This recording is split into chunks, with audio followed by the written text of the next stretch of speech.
பாவத்திலிருந்து ஒருவன் மீள்கிறான் என்றால் அவன் முதலிலே மனதிலே உறுதி கொள்வான், அந்த பாவம் பாவம் என்று, இனிமேல் அந்த பாவத்தின் பக்கம் நெருங்க மாட்டேன் என்று. ஒருபோதும் அறிந்த நிலையில் அதே பாவத்தை மீண்டும் அவன் தொடரமாட்டான். இப்படி நற்பாதையில் இருக்கக்கூடிய எவரும் கடந்த கால பாவத்தை குறித்து கவலை அடைய வேண்டிய அவசியமில்லை. ஏனென்றால் அவர் செய்த பாவமே அவருடைய வாழ்வில் இல்லை முன்னால். இறைமுறை சொல்லுகிறது, இல்லாமன் தாப வ ஆமன வ அமில அமலன் சாலிஹன், யார் இறைவனிடத்திலே பாவ மன்னிப்பை கேட்டு இறைவனை நம்பிக்கை கொண்டு நல்ல பாதையில் தன்னை ஆக்கிக் கொண்டு நல்ல செயல்பாடுகளை செய்ய ஆரம்பித்து விட்டாரோ, فَأُولَٰئِكَ يُبَدِّلُ اللَّهُ سَيِّئَاتِهِمْ حَسَنَاتٍ, அவன் செய்த பாவங்கள் அனைத்தையும் இறைவன் நன்மைகளாக மாற்றிவிட்டான். அவ்வளவுதான்.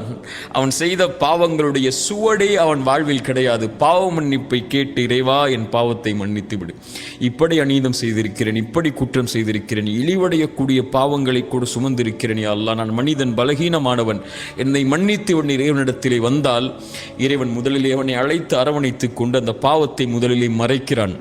அதற்கு பிறகு இறைவன் மன்னிக்கிறான். அதற்கு பிறகு இறைவன் அந்த பாவத்தை அவனுடைய வாழ்வில் இருந்து நீக்குகிறான். அதற்கு பிறகு இறைவன் அந்த பாவங்களை நன்மைகளாக ஆக்கி அவனை நல்லவர்களுடைய பாதையில் இறைவன் தேர்ந்தெடுத்ததற்கு பிறகு ஒருபோதும் இறைவன் அந்த பாவத்தை குறிக்க மாட்டான்.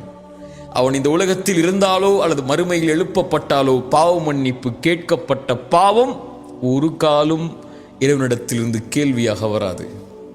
சுப்ஹானல்லாஹ். மன்னிக்க முடியும்